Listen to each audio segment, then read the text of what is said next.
everyone, it's Mr. Rob Ronan here again, and by now that Sin's been out for about a week or so, most people probably know some basic combos that they can do with Sin, and how they generally flow with different combos off of different hits. But in this video we're going to talk about specifically what combo enders to use, and why different combo enders are actually really good options. So the first combo ender is the most obvious and the most common. It's going to be your Beak Driver. So your Beak Driver, you get off any fast slash, 2S in neutral, and at the end of a lot of combos, people like to go for Beak Driver, whether it's off of ending your combo in a 6H, you can get a Beak Driver into its follow-up. It just does the most damage and has a lot of corner carry, basically brings you to the corner no matter where you hit it from, and you can actually get some decent Oki off of it as well, especially if you use things like 2S or Elk Hunt. You can get really meaty follow-ups off of it that prevent the opponent from mashing or trying to jump out. And it's just your most basic, high damaging combo ender that has lots of corner carry, and you can get some pretty decent follow-ups if you learn to time your 2S correctly and make sure you use your Elk Hunt as a way of stopping the opponent from mashing or jumping. Next, using the first hit of Elk Hunt is actually also a really good combo ender, particularly if you are using it after 2H. So in a situation like this, where I'm not too close to putting the opponent in the corner, it's a lot more worthwhile for me to use Elk Hunt as a simple combo ender because I get left a lot closer to the opponent for Oki than if I was to do something, say, Beak Driver, where I'm pushed like full screen and I just don't really get anything from it. And using Elk Hunt, you don't even have to use a follow-up to get a decent knockdown, because you're left really close to the opponent. You can go for super easy dash in into close slash, or even sneakily you can go for dash ins into dust,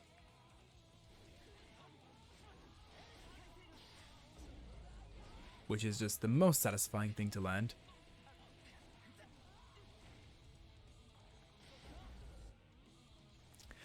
And this is something that you can just do off of any combo, no matter how long it is. As long as you go into 2H, you're basically always going to be able to go into Elk Hunt.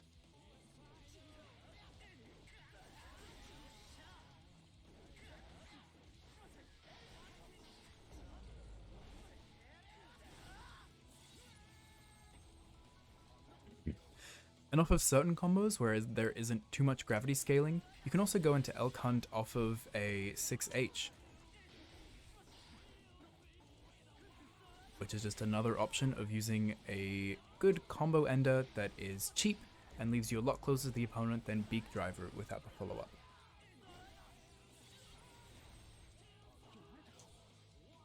The third option is using 6K as a way to go into these super easy safe jumps, where you don't even have to go for an IAD, you can just jump in the air and the safe jump will just work.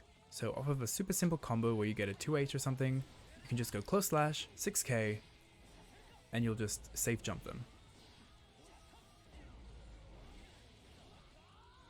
And it's really super fun. So obviously, it beats a DP as safe jumps do, and if they're blocking or mashing or anything, the jump in will hit them.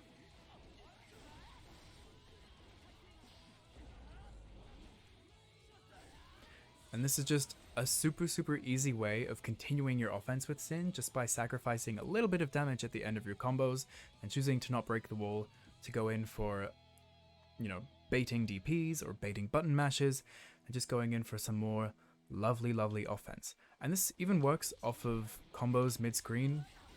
You don't have to use that specific combo as long as you get to go in for 6K at the end of your combo.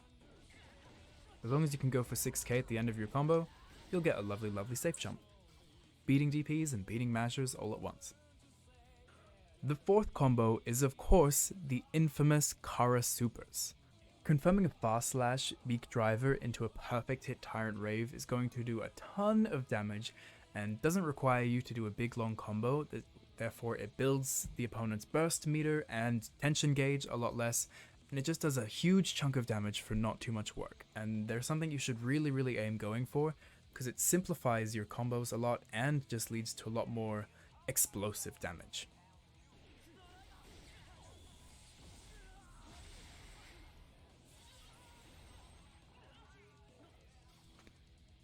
And obviously, as super wall breaks do, you'll get a hard knockdown, you'll get positive bonus and all that lovely stuff.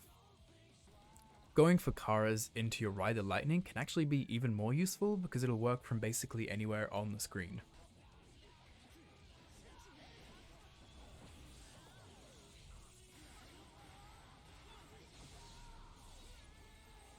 Which is super strong, super powerful, and just plain fun. And now the last combo ender that you should throw in every now and then to spice things up, because all gameplay needs a little bit of spice. Using Gazelle Step as a combo ender can lead to some shaky situations so that the opponent can find hard to predict. So whether it's a grounded combo where it's just a fast slash into your Beak Driver into the Gazelle Step, you should make sure you're doing this. Keep the opponent on their toes, dash in for a grab. You know it's obvious, but sometimes you just gotta do it. Check if they're being ready for it. Because if you ever get something like this, you don't want to spend too much meter. That's no meter, just a stamina gauge, and it's like over half of the opponent's life. Which is pretty crazy, and you get full, almost straight to the corner carry. You get your corner pressure, which is ridiculous for Sin, and it's just super strong. And you don't even have to do this off of grounded combos and go in for grabs and stuff like that. You can also use it at the end of regular combos. So say in a situation like this, where I've gotten this, combo into Elk Hunt, if I go for the Gazelle Step afterwards, it does this weird thing where he dashes under the opponent because the opponent was so high in the air. And this can catch a lot of people. So if I have him, just trying to block or something after here, because, they think you're going to get good Oki off of your Elk Hunt. But you end up just sneakily dashing underneath them and then, oops. Don't go for a throw, to dash up dust. And it works a surprisingly large amount of time, because not only are they scared about whatever Oki you're going to go for off Elk Hunt, but now you've also just switched to completely the other side and gone for an overhead. It just catches people, it's crazy, and it just keeps people on their toes, because when you're expecting Oki from one side and then they're just running, you're suddenly on the other side. It's almost as if you teleport at the end of the combo, and you're just doing stuff like a madman. It catches a lot of people, and it's what makes your gameplay more unpredictable, and unpredictable means they're less likely to block it. And the same applies after other combos. So some combos, when there's more gravity scaling, you actually won't duck under the opponent. So if I do something like this now, whoops.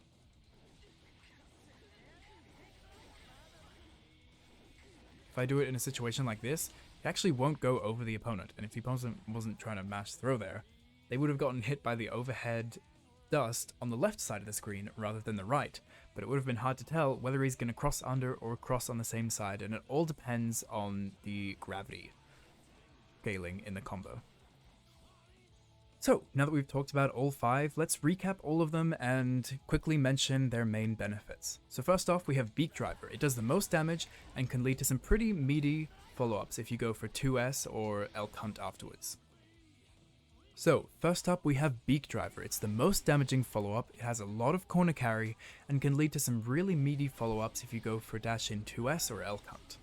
Next we had Elk Hunt as a combo ender in a juggle. Ending your juggle with Elk Hunt is a cheap way of ending your combos because it leaves you a lot closer to the opponent than any of your other special moves, and you don't even have to use a follow-up to keep yourself close to the opponent. So its main strength is that it's good for Oki because it leaves you really close to the opponent and doesn't cost you any stamina. The third combo ender was 6k, and as we mentioned, using 6k lets you go for a super easy safe jump, which will obviously beat DPs, beat mashes, and beat throws, all in one. It does less damage at the end of a combo, but it does more potential damage with the setup of offense that it gives at the end of a combo. Next we had Kara Supers. Kara Tyrant Rave is where you just get big damage, especially if you're near the corner. It does huge chunks. And Kara Ride the Lightning is when you just really want to get a wall break from anywhere you are. No matter where you are on the screen, as long as you can Kara into a super, you'll get a wall break somehow. So you get your positive bonus, you get your hard knockdown, and it's a good day to be good day to be Sin. Oh my god. And the last combo ender was the cheeky Gazelle Step. So after you get any kind of Beak Driver on the ground, even like a longer extension of Gatlings like this, into Beak Driver, into Gazelle Step, you can go in for your dash in throw, and sneaky stuff like this is super strong. And you can even do it after a juggle to go for some sneaky stuff where you switch around to the other side, and if the opponent isn't vigorously mashing DP like my AI right now, this will likely throw them off and they'll get hit by your sneaky side switches. So, that is Sin Kiske, and those are some combo enders for him, so you can switch up your gameplay a little bit more. Don't always end in Beak Driver, even though it does the most damage. Try switching it up so you keep your opponent on your toes, because if they're on their toes, they're guessing, and if they're guessing, you're probably going to hit them at some point. And if you hit them, you do damage. Big brain stuff. Learned that from Sin Kiske himself. So, thank you so much for watching this guide. I hope you learned something, and I'll see you in the next one. Bye-bye.